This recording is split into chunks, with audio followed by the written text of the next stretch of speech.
இதை கேளுங்களேன். எப்படியும் நீங்க உங்களை ஒரு பொண்ணு கூடயோ ஒரு பையன் கூடயோ கண்டிப்பா கம்பேர் பண்ணிருப்பீங்க. உங்களுக்கு தோணலாம் அவங்க நல்லா படிக்கிறாங்க, அவங்களுக்கு நல்ல திறமை இருக்கு அப்படின்னு. ஆனா உண்மை என்னன்னா அவங்க உங்களை விட ஸ்மார்ட் கிடையாது. என்ன நீங்க ட்ரை பண்ணதை விட அவங்க கொஞ்சம் எக்ஸ்ட்ராவா ட்ரை பண்ணிருப்பாங்க. சூழ்நிலைகள் கடினமாகும் போது நீங்க பின்வாங்கும் போது அவங்க பின்வாங்காம முயற்சி பண்ணிருப்பாங்க. எக்ஸ்ட்ராவா 1 மணி நேரம் படிச்சிருப்பாங்க உங்களை விட, எக்ஸ்ட்ராவா 1 மணி நேரம் முயற்சி பண்ணிருப்பாங்க உங்களை விட. சோ உங்களாலேயே முடியும். நீங்களும் ஜீனியஸா வாழ்க்கையில ஜெயிக்க முடியும். சூழ்நிலைகள் கடினமாகும் போது பின்வாங்காம முயற்சி பண்ணணும். இன்னைக்கு நீங்க இருக்கிற சிச்சுவேஷன்ல உங்களுக்கு 1000 பிரச்சனைகள் இருக்கலாம். ஆனா நீங்க ஆசைப்பட்ட மாதிரி ஜெயிக்கணும் அப்படின்னா you have to give a one more try. திரும்பவும் முயற்சி பண்ணுங்க. எக்ஸ்ட்ராவா போராடுங்க. உங்களுக்கு முடிஞ்சதை விட இன்னும் ஒரு 10% கொடுக்க ட்ரை பண்ணுங்க. நீங்க Instagram, Facebook, WhatsApp, Twitter, YouTube இப்படின்னு ஸ்க்ரோல் பண்ணும்போது பல டாப்பர்ஸோட வீடியோஸ் பார்த்திருப்பீங்க. அந்த வீடியோஸ்ல அவங்களோட நோட்ஸை பார்த்திருப்பீங்க, ப்ரிப்பரேஷன்ஸை பார்த்திருப்பீங்க, அவங்களோட அச்சீவ்மெண்ட்ஸை பார்த்திருப்பீங்க, அவங்க எவ்வளவு சந்தோஷமா இருக்காங்கன்னு பார்த்திருப்பீங்க. அப்பெல்லாம் அவங்க மனசுல நீங்க என்ன தெரியுமா சொல்லுவீங்க?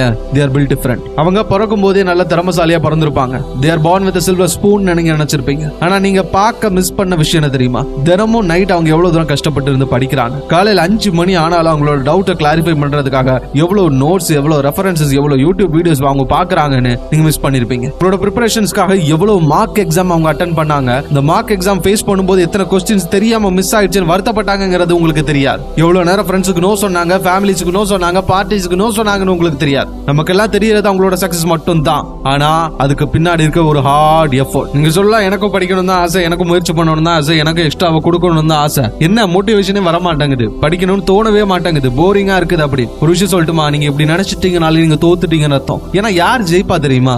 ஏதோ மோட்டிவேஷனோட படிக்கிறவங்க எல்லாம் ஜெயிக்கிறது இல்ல. படிக்கிறதுக்கு போரிங்கா தான் இருக்கும், கஷ்டமா தான் இருக்கும், மழை அடிக்கும், வெயில் அடிக்கும், ஃப்ரெண்ட்ஸ் வெளியில கூப்பிடுவான், நல்ல ஒரு சிச்சுவேஷன்ஸ் இருக்கும். இருந்தாலும் இந்த போரிங்கான படிப்பு எடுத்து படிக்கிறவன் தான் ஜெயிப்பான். இருந்தாலும் அந்த ட்ரைனிங் அட்டென்ட் பண்றவன் தான் ஜெயிப்பான். இருந்தாலும் தினமும் கன்சிஸ்டன்டா எவன் போராடுறானோ அவன் தான் ஜெயிப்பான். ஏன்னா they knows consistency beat intensity. நீங்க இன்னைக்கு கஷ்டப்பட்டு 5 மணி நேரம் படிச்சாலும் தினமும் 1 மணி நேரம் படிக்கிறவன உங்களால தோக்கடிக்க முடியாது. சோ நீங்க தினமும் போராடினீங்க அப்படின்னா அது கொடுக்கிற காம்பவுண்ட் எஃபெக்ட் என்னைக்குமே அதிகம் தான். 3 மணி நேரம் 4 மணி நேரம் டிஸ்ட்ராக்டடா இருந்து ஸ்க்ரோல் பண்றதை விட 1 மணி நேரம் இருந்து கஷ்டப்பட்டு போக்கஸ்டா இருந்து படிக்கிறது என்னைக்குமே பெட்டர் தான். முதல்ல உங்களை மார்க் வச்சோ, ஸ்கோர் வச்சோ, கிரேட் வச்சோ ஜட்ஜ் பண்றதை நிப்பாட்டுங்க. அதை ஜட்ஜ்மெண்ட் பண்ணவே செய்யாதீங்க. எதை வச்சு திரும்ப உங்களை நீங்க ஜட்ஜ் பண்ணணும்? Judge yourself by your commitment. நீங்க ஒரு கமிட்மெண்ட் எடுத்துக்கிட்டீங்களா? அந்த கமிட்மெண்ட் அச்சீவ் பண்ணீங்களா இல்லையா? அது என்ன கமிட்மெண்ட்? என்னைக்கும் சூழ்நிலைகள் கடினமாகும் போதும் பின்வாங்காம முயற்சி பண்றீங்களா? That's your commitment. இந்த கமிட்மெண்ட்ல நீங்க ஜெயிக்கிறீங்களா? அதை வச்சு உங்களை ஜட்ஜ் பண்ணுங்க. இந்த கமிட்மெண்ட்ல நான் ஜெயிச்சிட்டேன்டா அப்படின்னா நீங்க பெட்டரா ஃபீல் பண்ணுங்க. இந்த கமிட்மெண்ட்ல நீங்க தோத்துட்டீங்க அப்படின்னா அப்ப நீங்க இன்ஃபீரியரா ஃபீல் பண்ணுங்க. உங்களை பெட்டரா ஆக்கணும்னு முயற்சி பண்ணுங்க.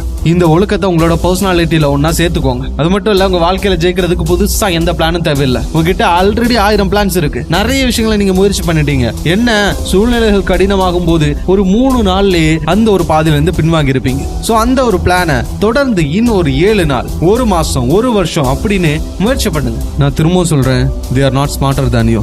என்ன அவங்களோட கனவு அடைகிறதுக்கு அவங்க போதுமான அளவுக்கு முயற்சி பண்ணிட்டாங்க. அவங்களோட 100% எஃபோர்ட் அவங்க கொடுத்துட்டாங்க. சோ நான் உங்களுக்கு சொல்றேன், எதுக்காக வெயிட் பண்ணாதீங்க, முயற்சி பண்ணுங்க. இப்பவே இந்த நிமிஷம் இந்த உலகத்துக்கு காட்டுங்க. நீங்க போராடினீங்க அப்படின்னா உங்களால என்ன கொடுக்க முடியும், உங்களால எந்த விஷயத்தை சாதிக்க முடியும் அப்படின்னு இந்த உலகத்துக்கு காட்டுங்க. முயற்சி பண்ணி போராடுங்க. உங்களால முடியாத விஷயம் எதுவுமே கிடையாது. வெற்றி உங்களுக்கு தான். உங்க வாழ்க்கை எந்த நிமிஷம் வேணாலும் மாறலாம். அந்த நிமிஷம் இந்த நிமிஷம் கூட இருக்கலாம். வெற்றி பாதையில நானும் ஒரு அங்கமா இருக்க மோட்டிவேஷன் தமிழ் சப்ஸ்கிரைப் பண்ணுங்க. நன்றி, வணக்கம்.